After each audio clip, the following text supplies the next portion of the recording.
আসসালামু আলাইকুম রহমতুল্লাহি ওয়া বারাকাতুহু। সম্মানিত ভিউয়ার্স, আজ আমি আপনাদের সামনে উপস্থিত হয়েছি আল্লাহ পাক রব্বুল আলামিন রমজান শরীফের প্রথম রাত্রে যে কী মর্যাদা রেখেছেন এবং প্রথম রোজাটার মধ্যে আল্লাহ পাক রব্বুল আলামিন কী মর্যাদা রেখেছেন এবং তারাবির মধ্যে যে আল্লাহ পাক রব্বুল আলামিন কী পরিমাণ সওয়াব আল্লাহ পাক রব্বুল আলামিন রেখেছেন সেই বিষয়ে আমি আপনাদের সামনে কিছু কথা বলবো। আমি যে হাদিসটা আজ আপনাদের সামনে উপস্থাপন করব ওই হাদিসটা শুআবুল ঈমান তৃতীয় খণ্ড 314 নম্বর পৃষ্ঠার হাদিস, আর হাদিস নম্বরটা হচ্ছে 3635 নম্বর হাদিস। এই হাদিসটা হযরত আবু সাঈদ খুদরি রাদিয়াল্লাহু তাআলা আনহু হইতে বর্ণিত।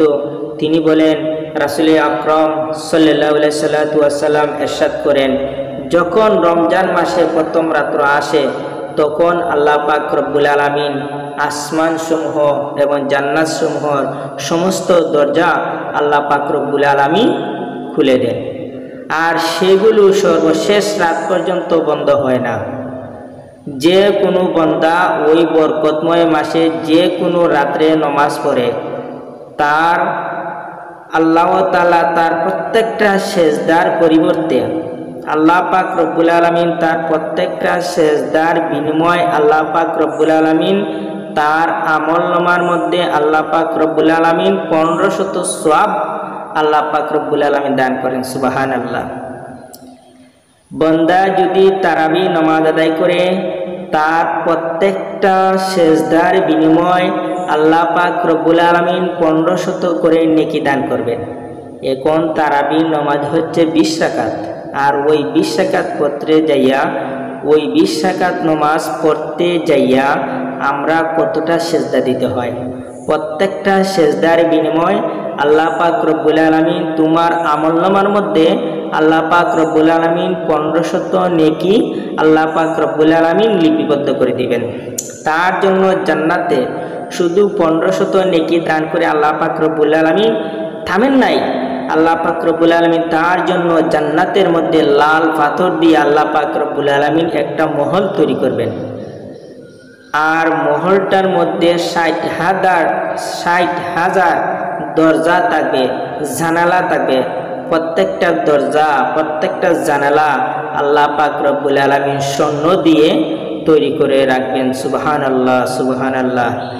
এর মধ্যে সুতরাং যে কেউ রমজান শরীফের প্রথম রোজা রাখলো, রমজান শরীফের প্রথম রোজা রাখে, তার জন্য আল্লাহ তাআলা রব্বুল আলামিন রমজানের শেষ দিন পর্যন্ত গুনাহ মাফ করে দেন।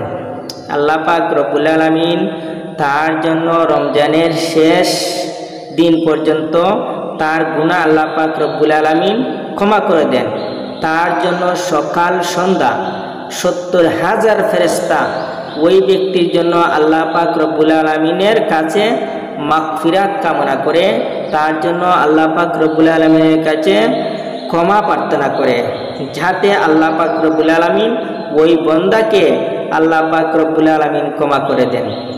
আর ওই রোজাদারের জন্য আল্লাহ পাক রব্বুল আলামিন যে সেজদা দেবে প্রত্যেকটা সেজদার বিনিময়ে আল্লাহ পাক রব্বুল আলামিন তার আমলনামা তো 1500 নেকি দিবেনই, আর এক একটা সেজদার বিনিময়ে আল্লাহ পাক রব্বুল আলামিন জান্নাতের জন্য জান্নাতের মধ্যে আল্লাহ পাক রব্বুল আলামিন রোজাদারের জন্য একটা গাছ রোপণ করে রাখবেন, আর প্রত্যেকটা গাছ এমন বড় হবে একটা সেজদার বিনিময়ে আল্লাহ একটা গাছ জান্নাতে নির্মাণ করবেন।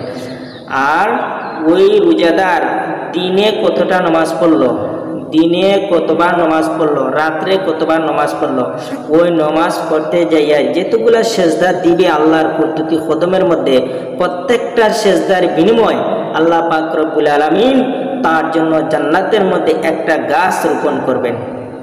আর ওই গাছটা এমন বড় হবে, ওই বৃক্ষটা এমন বড় হবে, ওই বৃক্ষর ছায়াটা পাড়ি দিতে হলে গুড়া আহরণ করে ওই ব্যক্তি 500 বছর দূরে যাইবে, তারপরও ওই ব্যক্তি ওই বৃক্ষের ছায়া শেষ করতে পারবে না। সুবহানাল্লাহ, সুবহানাল্লাহ। আল্লাহ পাক রব্বুল আলামিন আমাদেরকে যেন রমজান শরীফের মর্যাদা, রমজান শরীফের মান সম্মান বুঝার মতন আল্লাহ পাক রব্বুল আলামিন আমাদেরকে যেন তৌফিক দেন। সবাই বললে